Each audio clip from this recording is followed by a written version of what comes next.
ಚಾಲನಾ ಪರವಾನಗಿ, ಪಿಯುಸಿಸಿ ಮತ್ತು ಅಂತಾರಾಜ್ಯ ವರ್ಗಾವಣೆ ಸೇರಿದಂತೆ ವಾಹನ ಚಾಲನೆಗೆ ಸಂಬಂಧಿಸಿ ವಿವಿಧ ನಿಯಮಗಳಲ್ಲಿ ಬದಲಾವಣೆಗೆ ಸರ್ಕಾರ ಯೋಚಿಸ್ತಾ ಇದೆ. ಕೇಂದ್ರ ರಸ್ತೆ ಸಾರಿಗೆ ಸಚಿವಾಲಯ ಚಾಲನೆಗೆ ಸಂಬಂಧಿಸಿದ 4 ಪ್ರಮುಖ ಬದಲಾವಣೆಗಳನ್ನು ಪ್ರಸ್ತಾಪಿಸಿದೆ. ಈ ಬದಲಾವಣೆಗಳು ಪಿಯುಸಿಸಿ ಅಂದರೆ ವಾಹನಗಳ ಮಾಲಿನ್ಯ ನಿಯಂತ್ರಣ ಪ್ರಮಾಣ ಪತ್ರ ಪಡೆಯೋದ್ರಿಂದ ಹಿಡಿದು ವಾಹನದ ವರ್ಗಾವಣೆಯವರೆಗೆ ಎಲ್ಲವನ್ನೂ ಸರಳಗೊಳಿಸಲಿದೆ. ಡಿಎಲ್ ಅಂದರೆ ಚಾಲನಾ ಪರವಾನಗಿಗಳನ್ನು 50 ವರ್ಷ ವಯಸ್ಸಿನವರೆಗೆ ನವೀಕರಿಸಬೇಕಾಗಿಲ್ಲ.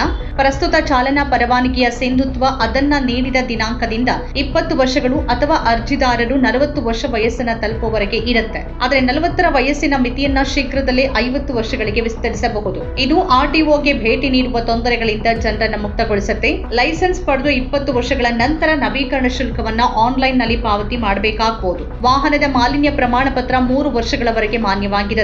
ಸರ್ಕಾರ ಪಿಯುಸಿಸಿ ನವೀಕರಣ ಅವಧಿಯನ್ನ 1 ವರ್ಷದಿಂದ 3 ವರ್ಷಗಳಿಗೆ ವಿಸ್ತರಿಸಬಹುದು.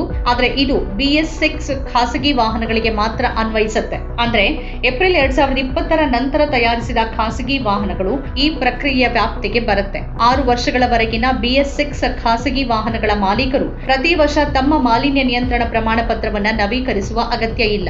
6 ರಿಂದ 10 ವರ್ಷಗಳ ನಡುವಿನ BS6 ವಾಹನಗಳು ಪ್ರತಿ ವರ್ಷ ತಮ್ಮ ಪಿಯುಸಿಸಿಯನ್ನ ನವೀಕರಿಸಬೇಕಾಗುತ್ತೆ. 10 ವರ್ಷಕ್ಕಿಂತ ಹಳೆಯ ವಾಹನಗಳಿಗೆ ಪ್ರತಿ 6 ತಿಂಗಳಿಗೊಮ್ಮೆ ಪಿಯುಸಿಸಿ ನವೀಕರಣದ ಅಗತ್ಯ ಇರುತ್ತೆ. BS4 ವಾಹನಗಳಿಗಾದ್ರೆ ಮಾರ್ಚ್ 2020ರ ಮೊದಲು ತಯಾರಿಸಿದ ಹಳೆಯ BS4 ಖಾಸಗಿ ವಾಹನಗಳ ಮಾಲೀಕರು ಪ್ರತಿ 6 ತಿಂಗಳಿಗೊಮ್ಮೆ ತಮ್ಮ ಪಿಯುಸಿಸಿಯನ್ನ ನವೀಕರಿಸಬೇಕಾಗಬಹುದು. BS1 ರಿಂದ BS3 ವಾಹನಗಳಿಗೆ ಪಿಯುಸಿಸಿ ನವೀಕರಣ ಪ್ರತಿ 3 ತಿಂಗಳಿಗೊಮ್ಮೆ ಕಡ್ಡಾಯ ಆಗಬಹುದು. ಈಗದು ಪ್ರತಿ 6 ತಿಂಗಳಿಗೊಮ್ಮೆ ಇದೆ. ಭಾರತದ 13 ನಗರಗಳಲ್ಲಿ 2010ರಲ್ಲಿ BS4 ಅನ್ನ ಜಾರಿಗೆ ತರಲಾಯಿತು. ಇದನ್ನ 2017ರಲ್ಲಿ ಭಾರತದಾದ್ಯಂತ ಜಾರಿಗೆ ತರಲಾಯಿತು. ಸರ್ಕಾರ BS5 ಅನ್ನ ಬಿಟ್ಟು 2020ರಲ್ಲಿ ನೇರವಾಗಿ BS6 ಅನ್ನ ಜಾರಿಗೆ ತಂತು. ಅದಿನ್ನೂ ಜಾರಿಯಲ್ಲಿದೆ. ಇನ್ನು ವಾಹನವನ್ನು ವರ್ಗಾಯಿಸುವ ವಿಷಯ, ರಸ್ತೆ ಸಾರಿಗೆ ಸಚಿವಾಲಯ ನೋಂದಣಿ ಇಲ್ಲದೆ ಮತ್ತೊಂದು ರಾಜ್ಯದಲ್ಲಿ ವಾಹನವನ್ನ ಇಡುವ ಅವಧಿಯನ್ನ 3 ವರ್ಷಗಳಿಗೆ ಹೆಚ್ಚಿಸಲು ಪ್ರಸ್ತಾಪಿಸಿದೆ. ವರ್ಗಾವಣೆ ಮಾಡಬಹುದಾದ ಕೆಲಸಗಳಲ್ಲಿರೋರು ಮತ್ತು ಗುತ್ತಿಗೆ ನಿಯೋಜನೆಗಳಲ್ಲಿ ಕೆಲಸ ಮಾಡೋರಿಗೆ ಒಂದು ಪ್ರಮುಖ ಸಮಸ್ಯೆ ಇದರಿಂದ ನಿವಾರಣೆ ಆಗಲಿದೆ. ಈಗ ಮೋಟಾರು ವಾಹನ ಕಾಯ್ದೆಯ ಸೆಕ್ಷನ್ 47ರ ಅಡಿಯಲ್ಲಿ ಒಂದು ರಾಜ್ಯದಲ್ಲಿ ನೋಂದಾಯಿಸಲಾದ ವಾಹನ 1 ವರ್ಷಕ್ಕಿಂತ ಹೆಚ್ಚು ಕಾಲ ಮತ್ತೊಂದು ರಾಜ್ಯದಲ್ಲಿ ಉಳಿದಿದ್ರೆ ಅದರ ಮಾಲೀಕರು ಹೊಸ ರಾಜ್ಯದಲ್ಲಿ ಹೊಸ ನೋಂದಣಿ ಸಂಖ್ಯೆಗೆ ಅರ್ಜಿ ಸಲ್ಲಿಸಬೇಕಾಗತ್ತೆ.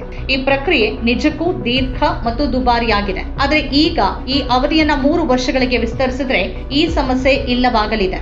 ಮೋಟಾರು ವಾಹನ ಕಾಯ್ದೆಯನ್ನು ತಿದ್ದುಪಡಿ ಮಾಡುವ ಈ ಪ್ರಸ್ತಾಪ ಜಾರಿಗೆ ತಂದ್ರೆ ಅದು ನಿಜವಾದ ಪರಿಹಾರ ಆಗಬಹುದು ಎನ್ನಲಾಗಿದೆ. ಚಾಲನಾ ಪರವಾನಗಿಗಳನ್ನು ನವೀಕರಿಸಲು ಬಯಸುವ ಮತ್ತು ಸಂಚಾರ ಉಲ್ಲಂಘನೆ ಮಾಡುತ್ತಿರುವ ಚಾಲಕರಿಗೆ ಸರ್ಕಾರ ಚಾಲನಾ ಪರೀಕ್ಷೆಯನ್ನ ಕಡ್ಡಾಯಗೊಳಿಸಲಿದೆ.